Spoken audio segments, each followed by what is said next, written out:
This is one of those stories where immediately you start to think, how, if this was happening to me, what would I do?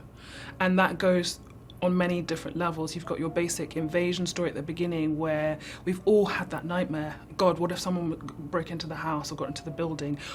So you go from like a survival story, which immediately grips the audience, to a kind of a moral, ethical, spiritual dynamic that the audience then has to ask themselves, well, what do I think about that? Can I even believe in that? It is terrifying. I think even by Knight's standards, everyone's a little bit shaken by this story. There are things that happen in this movie that I would guess that people have never seen happen before. And as performers, you know, Knight is challenging us. He's challenging us to push our own boundaries creatively, to have faith in him. He's having faith in us. You know, I think artistically that can be like just a really great breeding ground for creativity and inspiration, is to ask people to kind of go past their comfort zones.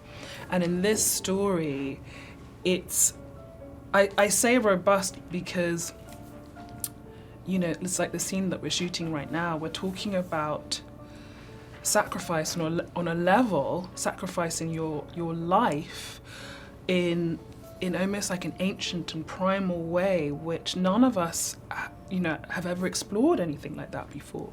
So we're all putting our trust in Knight completely.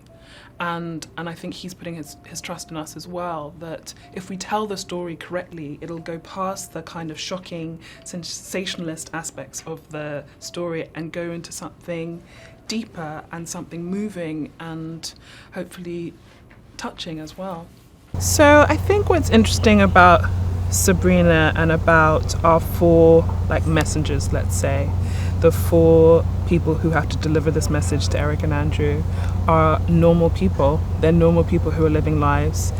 Sabrina is a nurse. She's a caring woman. She's someone who's close to her family. She's someone who didn't really have a belief in faith or God necessarily, and then one day started to have these supernatural visions that changed the course of her life, and she felt compelled to be here where the story begins.